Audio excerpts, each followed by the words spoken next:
سے نابلد اور نا آشنا ہے، جو اجمال کو پکڑ کر اس پہ حکم لگائے. نہیں، اجمال پہ حکم نہیں لگتا، حکم تو ڈیٹیل اور تفصیل پہ لگا کرتی ہے.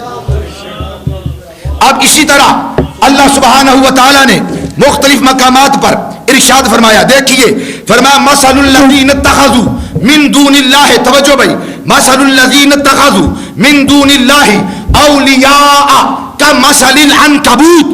یہ اجمالی آیت ہے، اس میں ڈیٹیل نہیں، اس میں تفصیل نہیں، اس میں اجمال ہے، اس میں خلاصہ ہے، ڈیٹیل آگے ہے. اس آیت پر اگر عمل کرو، آیتیں یہ پڑھتے ہیں مولوی اور لوگوں کو کہتے جس نے غوث العظم کو ولی بنایا، دوست مانا، ولی مانا، وہ کافر ہے، وہ مشرک ہے.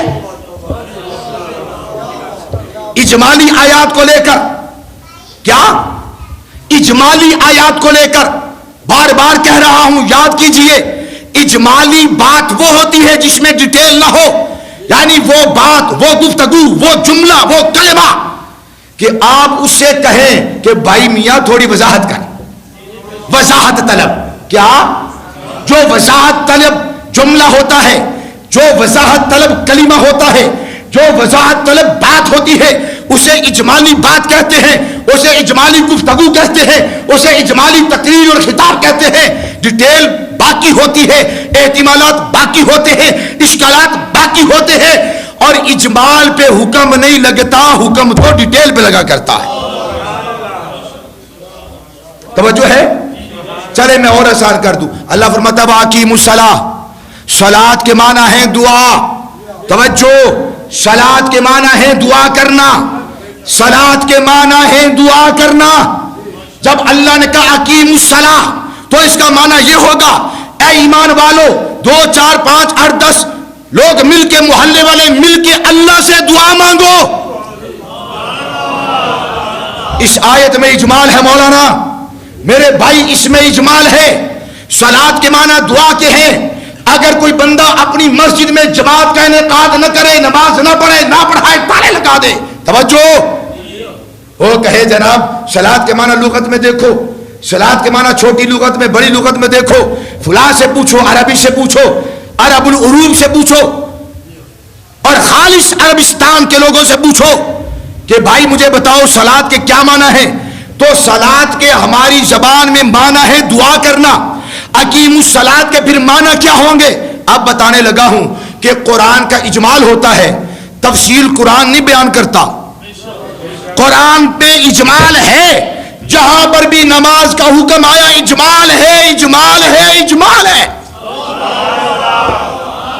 اجمال کے معنی ہے وضاحت طلب بات. اللہ کہتا ہے نماز پڑھو، یا اللہ کیا دعا کر لیں.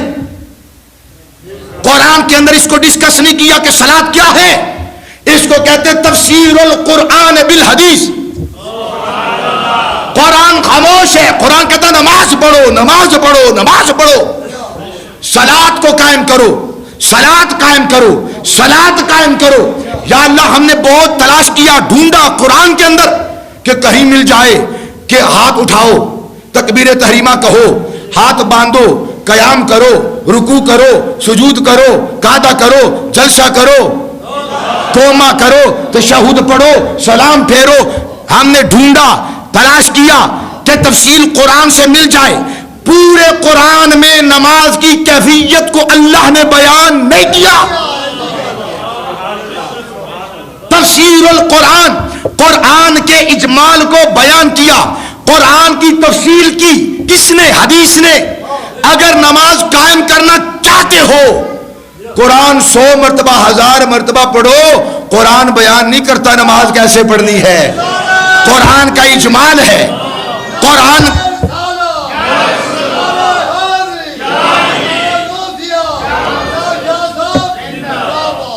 کا اجمال ہے. قرآن چپ ہے، قرآن خاموش ہے، قرآن نہیں بتاتا فجر کی 2 رکعت.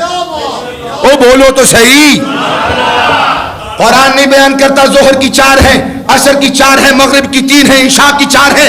قرآن چپ ہے، قرآن ساکت ہے، قرآن چپ ہے، قرآن خاموش ہے، قرآن نہیں بول رہا، قرآن نہیں حکم دیتا. قرآن کہتا ہے نماز قائم کرو. تفسیر القرآن بالحدیث. ہم محتاج ہو گئے, سمجھ نہیں پائے کہ نماز کو کیسے قائم کریں, صلات کو کیسے قائم کریں. رسول اللہ صلی اللہ علیہ وآلہ وسلم نے نماز کو قائم کر کے دکھایا بھی ہے, بتایا بھی ہے, سمجھایا بھی.